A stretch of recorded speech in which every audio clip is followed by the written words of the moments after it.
Hey guys, hope you're all having a great day today. And I hope for those people who have picked up Dragon Ball Sparking Zero today that you're having as much fun on the game as I have. But in this video today, I'm not going to spend too much time talking about Dragon Ball Sparking Zero. Instead, I am going to talk about another Dragon Ball game, and that's Dragon Ball Z: The Legacy of Goku 2 on Game Boy Advance.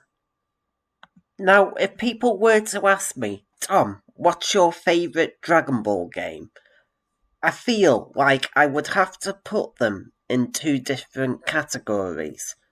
The first one being favourite modern Dragon Ball game, and this is anything on the PS5, Xbox Series X, or the Switch. The second is favourite classic Dragon Ball game, and I feel this would be anything prior to Dragon Ball Xenoverse. So, if you were to ask me, Tom, what's your favourite classic Dragon Balls game? I'd definitely say Dragon Ball Z: The Legacy of Goku 2 on Game Boy Advance. So why is this game one of my favourite Dragon Ball games of all time? So back in 2003, I was mainly a fan of the Bruce Falconer score and the English dub. Now, back then, I had only watched a couple of episodes of the Japanese version, because back in the day, the Japanese version of Z was hard to get a hold of in the UK without spending so much money.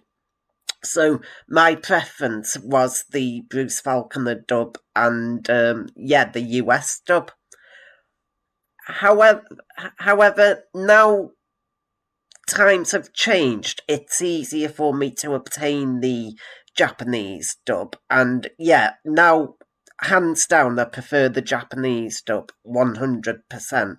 But yeah, it's just the way things were back then, and I think that a lot of people did grow up with that dub.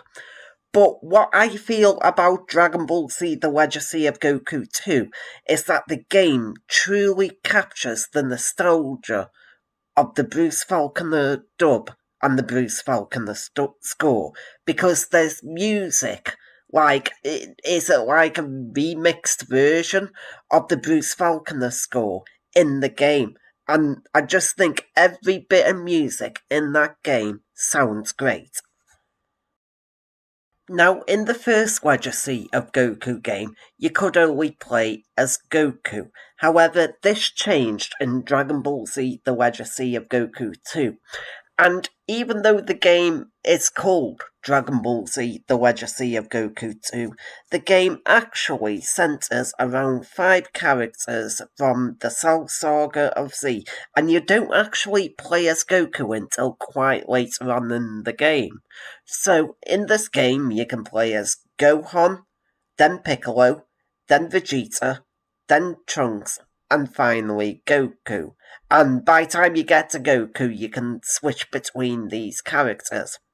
And all 5 characters have a nice range of different attacks and abilities and transformations. Take, for instance, Piccolo.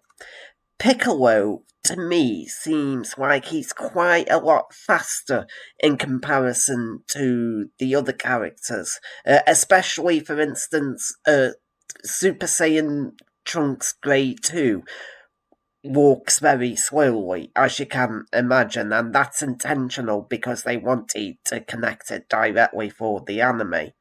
And there are times when, same again with Vegeta in Super Saiyan Grade 2 form, he walks very slowly, but even normal Vegeta, he can walk quite slow sometimes, but the normal Super Saiyan Vegeta can walk and run quite fast.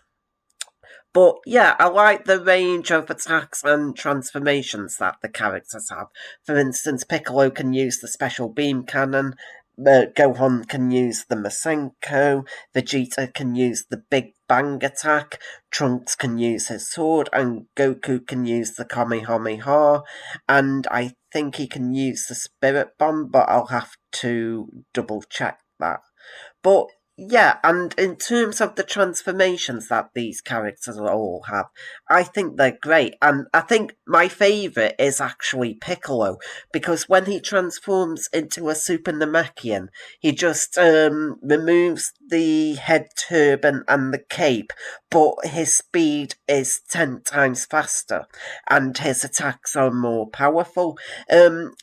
The transformations are only temporary in this game, but you find that in a lot of Dragon Ball games now, even Sparking Zero, like there are times when Super Saiyan is only like a temporary form. Now, another thing I like about this game is that for the most part, I quite enjoyed the side missions, and the side missions help you level up your character and get stronger. For instance, there's a side mission in West City where you have to rescue I think it's 5 children after a bus crash, and there's also a nice little filler moment in this specific part of the game that involves Mr. Satan.